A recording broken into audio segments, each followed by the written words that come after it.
জুলাই বিপ্লবের পর থেকে মাথায় বারবার এসছে কিছু বলা দরকার নতুন বাংলাদেশ নিয়ে।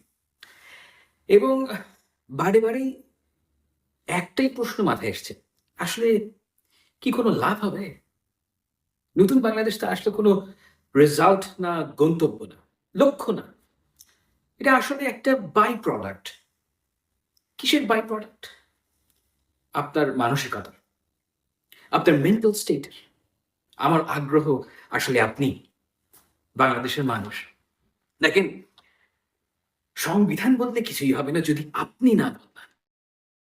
সবচাইতে যোগ্য লোকটাকে ইলেকশন কমিশনার বানিয়ে, প্রধানমন্ত্রী বানিয়ে কিছুই হবে না যদি আপনি গণতন্ত্রে কমিট না করেন, যদি আপনার রুলস অফ এনগেজমেন্ট না বদলান। নতুন বাংলাদেশের স্ট্রাকচার কি হবে এ নিয়ে আমার আগ্রহ আসলে অল্প। আমার আগ্রহ নতুন বাংলাদেশের নতুন মানুষটা কেমন হবে।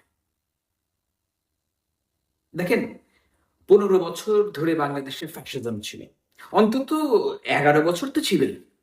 কেন এই 15 বছর হাসিনাকে উৎখাত করা যায় না? কারণ সাধারণ মানুষ, প্রাইভেট ইউনিভার্সিটির ছাত্র, ভিকারুননিসার ছাত্রী, রিক্সাওয়ালা সেই মানসিকতায় উত্তীর্ণ হয় নাই যেখানে you reject fascism, whatever it takes, we will bring the monster down. শুধুমাত্র বিএনপি ও জামাতকে দিয়ে এই কাজটা হতো না, তাই হয় না। কখন হয়েছে? যখন একটা ক্রিটিক্যাল মাস মনে করেছে উই মাস্ট অ্যাক্ট। যখন একটা ক্রিটিক্যাল মাস বাড়ি থেকে বেরিয়ে আসছে, তখনই হাসিনা সুটকেস গুছিয়ে পালিয়ে গেছে। ওই সময়টা পর্যন্ত আমাদের অপেক্ষা করতে হয়েছে, কারণ হাসিনার প্রতি আপনার ঘৃণা কাজে রূপান্তরিত হয়েছে। এর আগ পর্যন্ত আপনি হাসিনাকে অবসরে ঘৃণা করতেন, তাও দুর্বোধ্য কোনো ভাষায়। আমার মনে হয় কি জানেন, পৃথিবীর সবচেয়ে গুরুত্বপূর্ণ গুণটা এখনো নামকরণ করা হয়নি। বাংলায় নাই, ইংরেজিতে আমি পাইনি, উর্দুতেও সম্ভবত নেই। অন্য কোনো ভাষায় থাকলে আমাকে জানিয়ে। বাই ফার মানুষের সবচেয়ে কনসিকুয়েন্সিয়াল গুণটা হলো, যা আপনি বিশ্বাস করেন সেই অনুযায়ী অ্যাক্ট করার ক্ষমতা। চিন্তা করে দেখেন, আসলে এই গুণটার জন্য কোনো শব্দ নেই, তাই নির্দিষ্ট করা যাচ্ছে না। কিন্তু আমার সন্দেহ নেই যে মানব জাতির ইতিহাসে এটাই মানুষের সবচাইতে কনসিকুয়েন্সিয়াল গুণ, অন্তত ম্যাক্রোডোমেইন। দেখেন, আপনি অনেক কিছুই বিশ্বাস ও অবিশ্বাস করেন, কিন্তু আপনার অ্যাকশন সেই বিশ্বাস অনুযায়ী হয় না। মানে আপনার বিশ্বাস থেকে ভাষায় আসলে কিছু হারায়, আবার ভাষা থেকে অ্যাকশনে আসলে আরো কিছু হারায়, এবং সেই সাথে যুক্ত হয় ছাগলামি, পাকনামি, ধূর্ততা। আপনার বিশ্বাস থেকে অ্যাকশনে এত কিছু লস্ট ইন ট্রান্সলেশন হয় যে শেষমেশ আপনার বিশ্বাস ও আপনার অ্যাকশন দুটো আলাদা এন্টিটি হয়ে যায়, মেলায় হারিয়ে যাওয়া দুটি ভাই হয়ে যায়।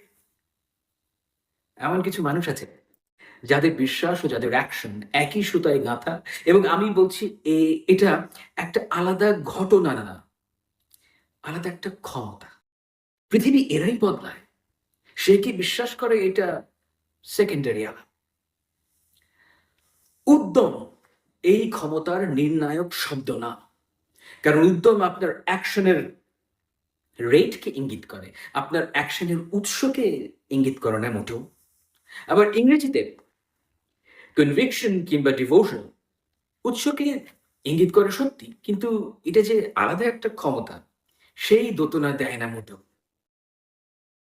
বিশ্বাস, অনুভূতি, কাজ, এর জন্য একটা বাংলা শব্দ থাকা উচিত। এই যে বিশ্বাস, অনুভূতি, অ্যাকশন, এই জিনিসটা ছাড়া সমাজ বদলায় না, রাষ্ট্র বদলায় না। আমরা যে নতুন বাংলাদেশ বলে কিছু একটা কল্পনা করছি, তার কোর এলিমেন্ট গণতন্ত্র না, সংবিধান না, আইনের শাসনও না, এগুলো সেকেন্ডারি বিষয়। কোর এলিমেন্ট হলো আপনার বিশ্বাস, অনুভূতি, অ্যাকশনের ক্ষমতা।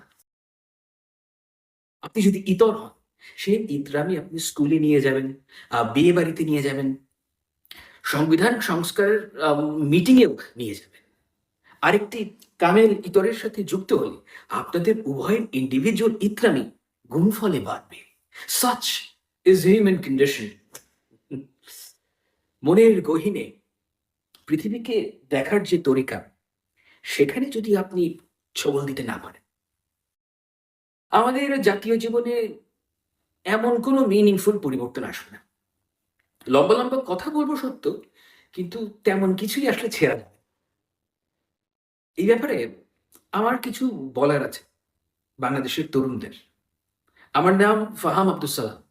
আমি বাংলার দেশের একজন লেখক। পুরনো মানুষ দিয়ে নতুন বাংলাদেশ হবে না।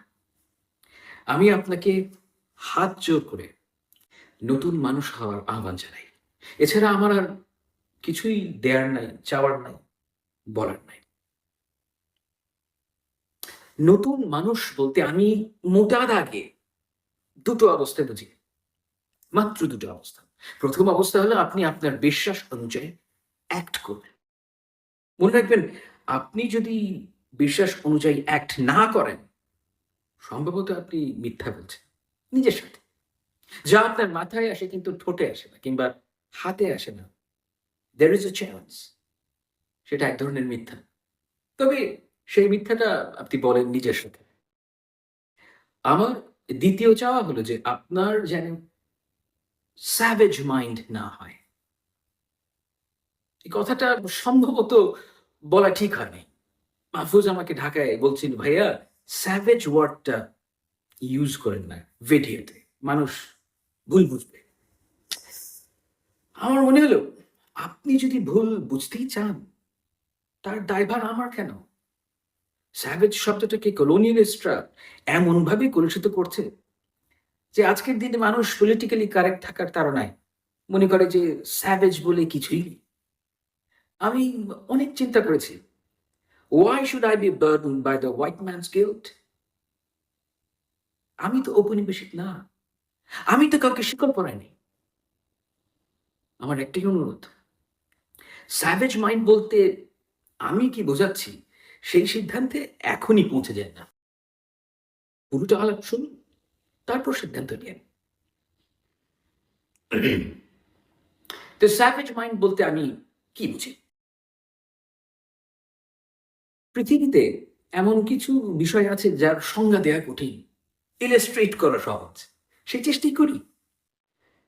সারা পৃথিবীর একজন সাধারণ মানুষের সর্বোচ্চ চিন্তা হলো যে আমার একটা বাসা হবে। আমি বলছি ফিজিক্যাল ডাইমেনশনের আলোকে সর্বোচ্চ চিন্তা। সারা পৃথিবীতেই একজন সাধারণ মানুষ তার জীবনের সবচেয়ে বড় যে 3 ডাইমেনশনাল স্পেস উৎপাদন করে, সেটা হলো তার নিজের বাসা, জেনারেলি স্পিকিং। ঠিক আছে?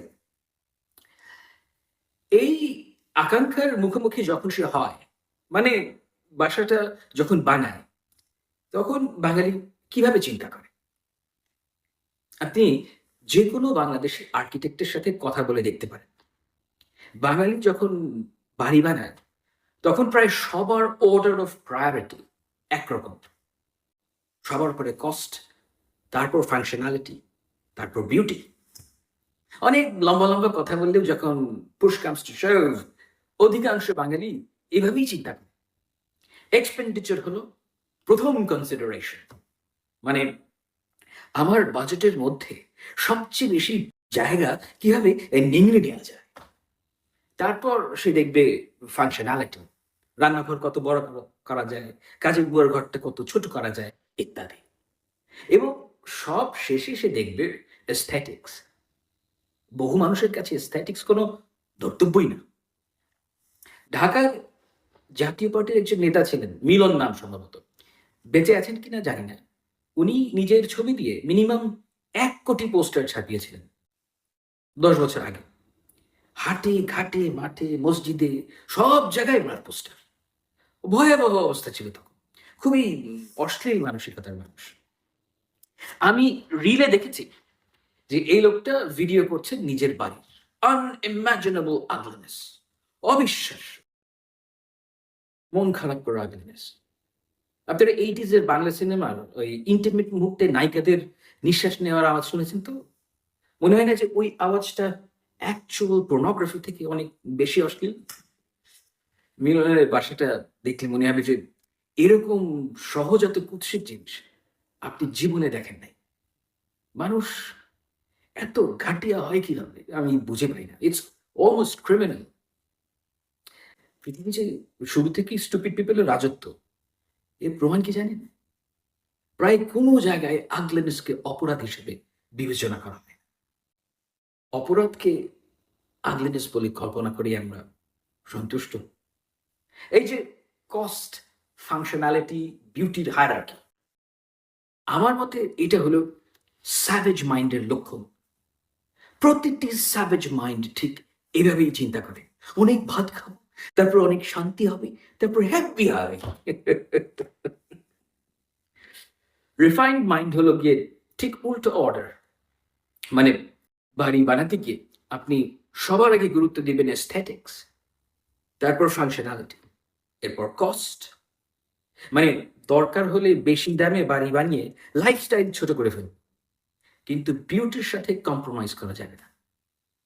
কিংবা বাড়ির সাইজ কমিয়ে খরচ কমাবেন, কারণ আপনি বিউটির সাথে চুক্তির বরখেলাপ করবেন না। আপনার মনে হতে পারে যে আমি আতলামি করার জন্য কথাটা বললাম, কিংবা আর্টি ফার্টি প্রমাণ করার জন্য কথাটা বললাম।